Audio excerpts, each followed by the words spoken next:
Population de Méliès Nord, population de Méliès Sud. Bonsoir. Bonsoir. Les Arabes. Zari Alati. Anoula. Siniya. Aïe.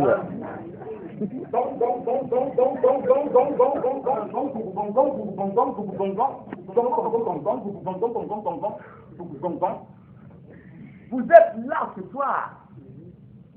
Bonne arrivée. Merci. Mais où on attendez.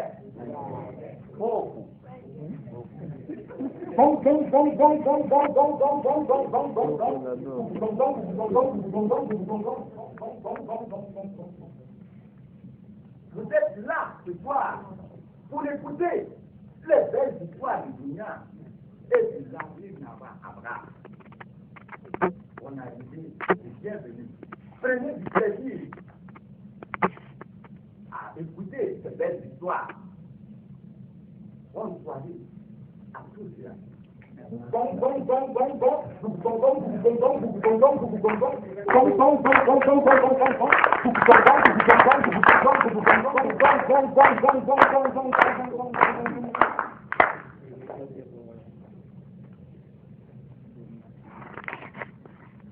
fondement, brûle le bienfait comme le feu brûle l'air fraîche.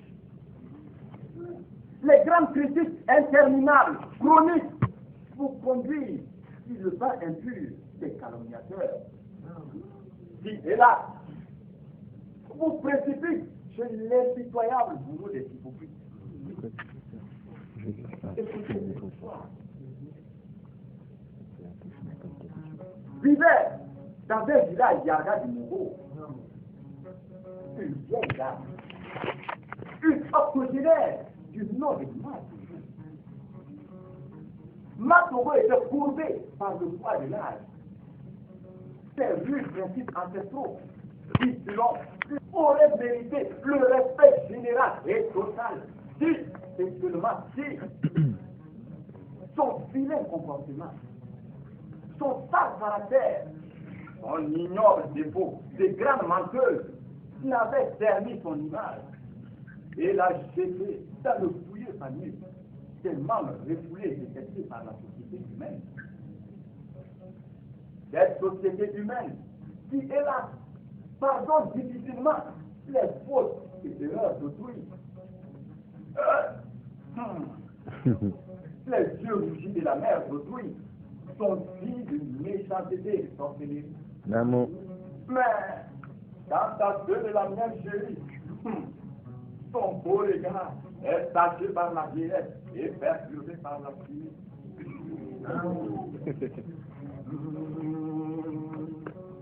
Don you get a cosa yo?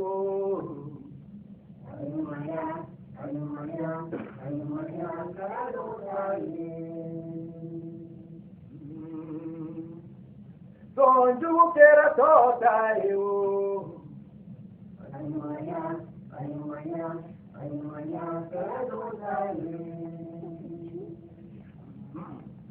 Dans ce même village, vivait un jeune homme, sympathique, honnête, travailleur, grand assureur, du nom de Paris Goro.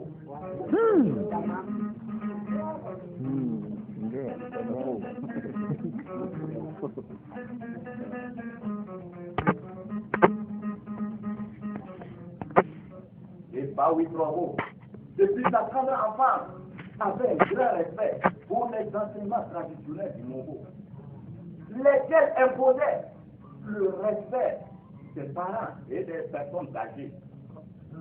Et Saint-Louis Drogo n'avait jamais offensé ni critiqué ouvertement la vieille menteuse, comme le faisaient ses camarades de jeu, et plus tard ses compagnons de même génération. À l'âge de 20 ans, âge respectable pour se marier, comme le réclame la mentalité rurale, disons estivable. Paris Drogo épousa dans les conventions traditionnelles et rites ancestraux une jolie demoiselle. Ils étaient votés du village voisin, du nord de Bogodila.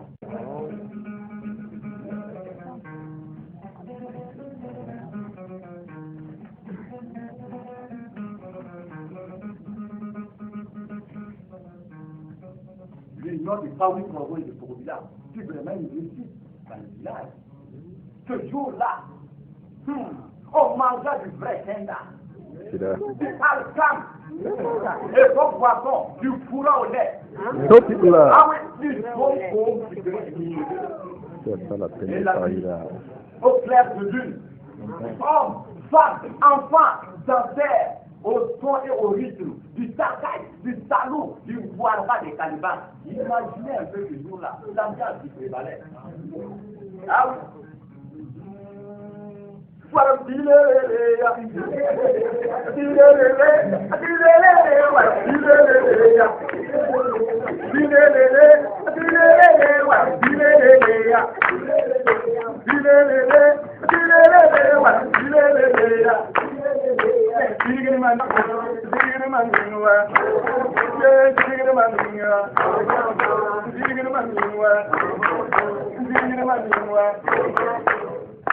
C'est là pour vous montrer une infime partie de l'ambiance qui prévalait ces jours-là.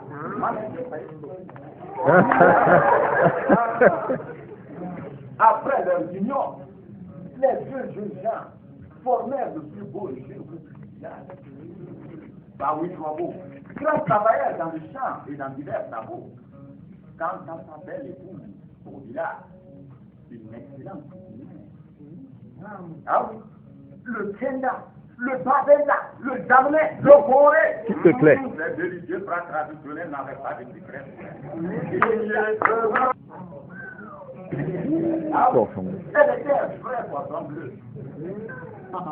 Mais comme on le dit, malgré tous ces continents entiers, malgré toutes ces innombrables qualités, on dit chez nous que l'homme est maître. Paoui Provo avait une petite faiblesse. Il avait un défaut. Mais peut-on appeler cela un défaut? Non, disons plutôt une petite faiblesse. Car c'est une petite faiblesse qui ne porte aucun préjudice à son prochain. Et si il y a des Yancés ici ce soir, ils vous le diront sûrement. Ce sont de grands amateurs de lait frais. Ah oui. Et Paoui Provo, en digne fils de son père, noble descendant de ses ancêtres, n'en faisait pas exception. Il aimait le lait frais, mélangé au couscous du sorgho. Faut-il le nom, on en fait le ouvertement et sérieusement. Pour vous dire que le lait frais, mélangé au couscous du sorgho, c'est du mal de plat. Je risque d'avaler par là. Ah oui, à quel point c'est délicieux. Et Paoui Provo, chaque jour, ce plat figurait en première part dans son menu. Il allait quotidiennement et personnellement dans le village voisin, chez les Fleuves. Ces braves paysans, je dis, ces braves paysans, ces grands éleveurs, à qui il avait confié son troupeau. L'hospitalité africaine est tellement large qu'il n'existe aucune règle protocolaire pour rendre visite à son parent. Un jour, la production en lait des vaches mères se dit abat dans le troupeau. Et comme on le dit, à défaut de plus, on se contente de à défaut de la mer, on teste là. Ce jour-là, Paoui Provo s'est contenté de peu. Il s'est contenté d'une légère bourse. Il l'apporta à son épouse pour lui faire un tout petit plat. Et il alla vaquer à ses occupations. Ce jour-là, après son départ, pour village ici, la visite de sa femme Kumba.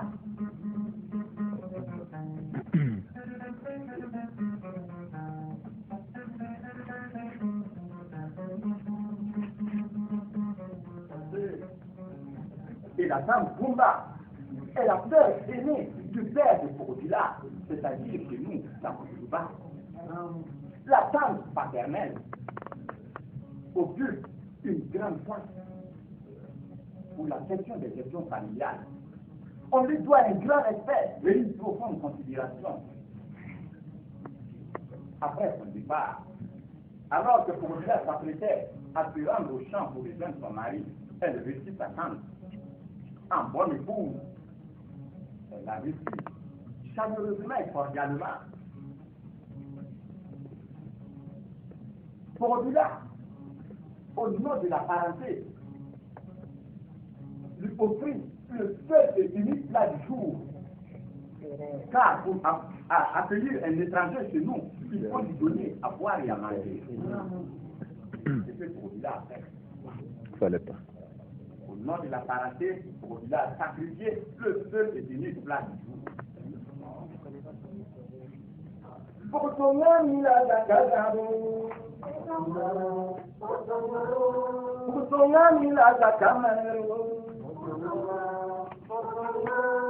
Musongani la sanawabre. Ah oui. Après lui avoir demandé la permission pour aller voir son mari au champ, celle-ci honorait le plat de sa nièce. Et Paoui Drogo dans le champ qui attendait impatiemment son plat, son déjeuner, après une longue attente.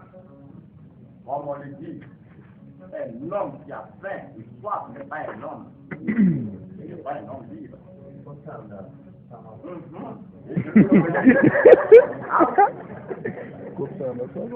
Et les Anglais dans la rangerie, c'est hungry man, hungry man.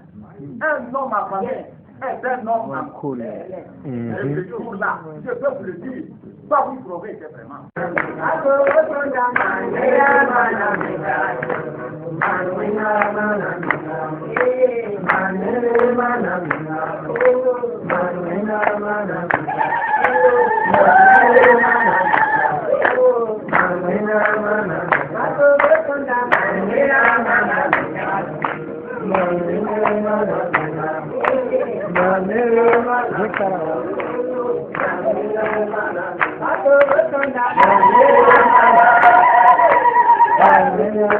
Ayo,